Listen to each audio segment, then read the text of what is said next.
Hello and welcome to Mini Mastery, a web series where we're going to be looking at preparing miniatures for tabletop use from blister to table ready. We hope you enjoy and follow along. Make sure to hit that subscribe and notification button if you want to see when we post our new videos each week.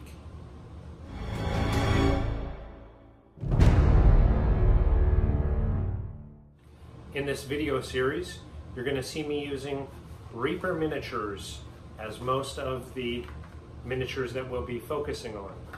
Reaper is not a sponsor, however, I've found that the consistency in their sculpts as well as the wide range of miniatures that they offer is a fantastic one-stop shop for all your miniature needs. And because they're not a sponsor, you can take my word for it that I really enjoy using Reaper miniatures and highly recommend them from my own personal use. Reaper miniatures come in two versions. The metal versions are a pewter, highly detailed sculpts, and their bones versions. They have very distinctive packaging, so when you're shopping at your local gaming store, you'll be able to tell the Reaper miniatures from other brands. When you're online, you'll be able to quickly and easily identify which are the bones and which are the metal. So the bones are a newer product for Reaper. They actually have two different versions. The regular bones, which are a white or a light gray in color, and their newer bones black. We get into more of those details on the differentiations of the bones materials when we're painting some of those miniatures. Today we're going to be looking at the metal miniatures and starting with that for prepping tabletop miniatures. After opening your blister pack and releasing the miniature from it, you'll notice that it is fairly dull in color. It does not have a lot of sheen or shine to it. And that's normal. Don't panic. The releasing agent to remove the miniature from the mold oftentimes is still adhered to the mini. So we're going to address how to remove that releasing agent and prep your mini for the painting table. With warm water and just a mild detergent, and I utilize an old toothbrush, just wash and brush your mini. Make sure you get into all the crevices, hitting all the details. Front, back. The mild detergent is going to wash away that releasing agent as well as any residues from your fingers when you're touching the mini. Just give it a good thorough wash. You can see here I'm just using an old toothbrush and I use just a mild dish detergent. Give it a good rinse. Rinse out your brush. I'm just making sure that I've got everything nice and clean. It doesn't take much. I try to be very thorough.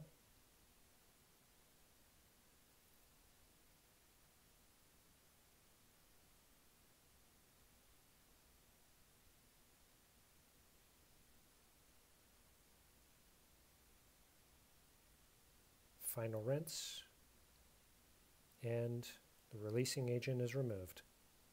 Now let it dry.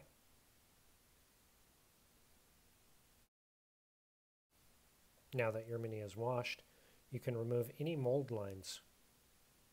Mold lines can be seen really quickly with the naked eye, but give it a once over, find where those mold lines are. Then I use jeweler's files. On bones, you'll want to start with a X-Acto knife. The files I find work really fast and efficiently to remove mold lines. Just smooth them down so you've got a good even surface, and it makes the figures a little more finished on the tabletop. Now this isn't necessary for just a quick tabletop paint job, but I like my miniatures to be really polished up and really nice and clean on the tabletop.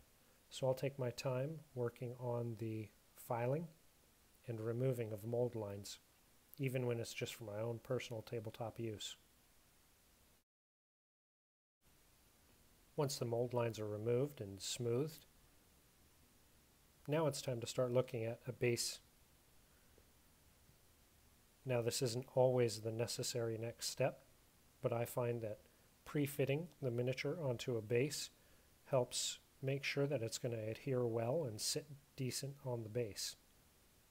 On this miniature, I'm just going to apply some super glue onto the base of the mini, and then a little bit onto the slotted insert. I give that just a moment, slide it into place, and then once that's fitted in, I make sure that I've got good adhesion, and I also leave a little bit of space for basing. This allows me to make sure that as I build up some tabletop base, it doesn't look like it's sinking in quicksand.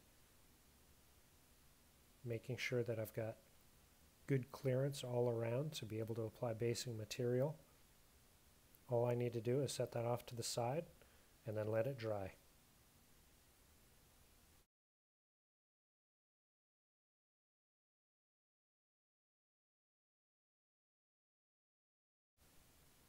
Now this miniature here comes on a broccoli base.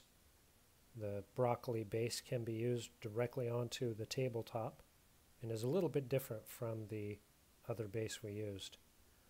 You can see this one here has some mold lines that we'll want to address. Some of these are just on the edges. They're sculpted that way just to make sure that the mold lines are easy to get to and don't hamper any of the sculpture. On the broccoli base, you can see it's a wide base, it's firm, and can sit on the tabletop, but it can also be removed or added to one of the plastic tabletop bases.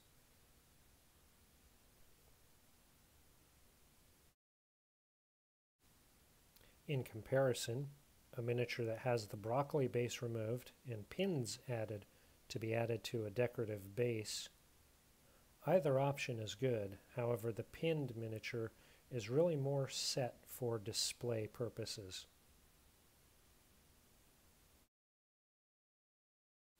The miniatures we'll be using in this series are going to not use pinned bases, and will actually have their regular bases applied to plastic game pieces. Next step is to take your miniature, and I use blue tack quite often. Knead it up, make sure it's nice and soft, and then get some type of a handle that you can place the base on. Stick your blue tack on the handle, take your miniature and put it to the blue tack. This will hold it in place and make it easier to maneuver around the table, paint different angles, turn around without touching the miniature itself.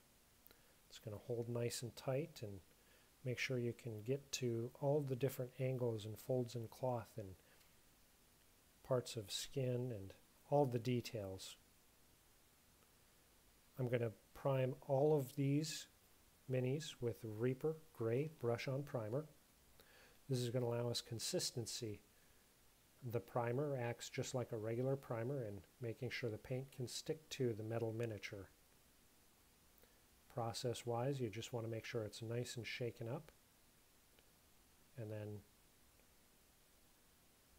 with that gray primer that all of our miniatures in this series are going to start with, we're just going to apply it nice and evenly and make sure we have really good coverage.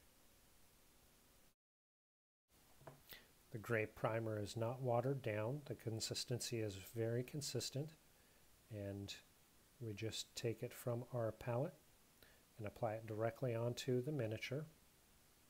I apologize about the frame of miniature. This is our first time recording from this angle, so we had to do some trial and error. Here I am just applying gray primer onto the miniature. You want to make sure and let primer dry all the way completely through before attempting to paint on top of it. I usually give it an overnight time frame to dry.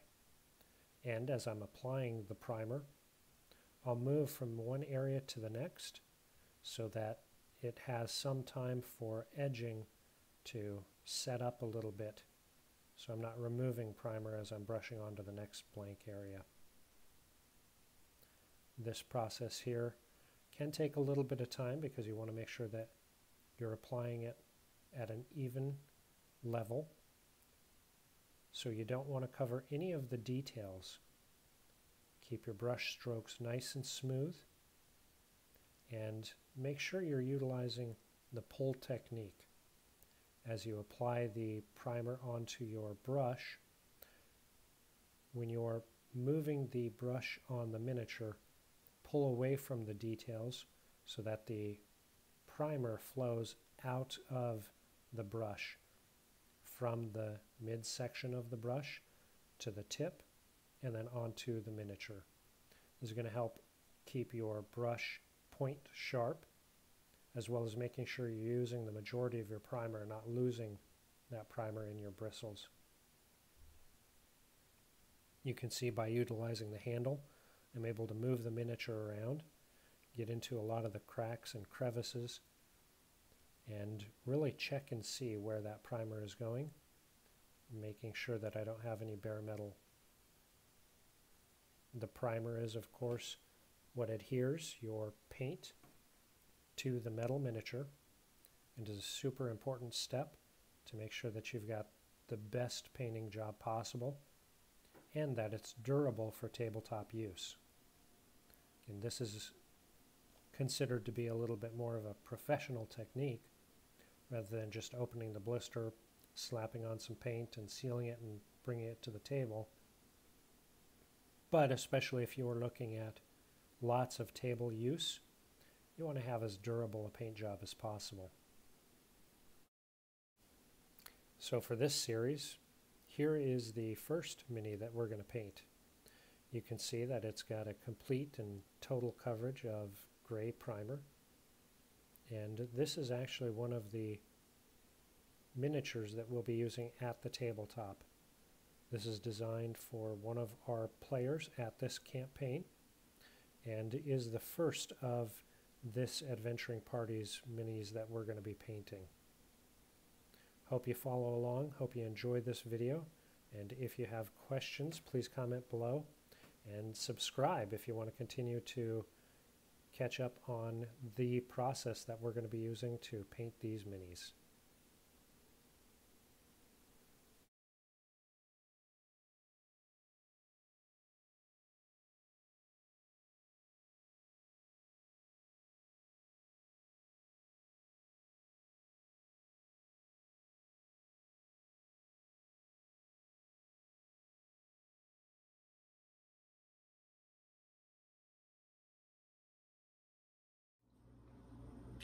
Thanks for watching our video. We hope that you enjoyed it, and we'd love to have you subscribe. Feel free to hit that button if you care to get notifications for when we post new content. Leave your comments below and help us answer the question of where will your adventures take you. Enjoy.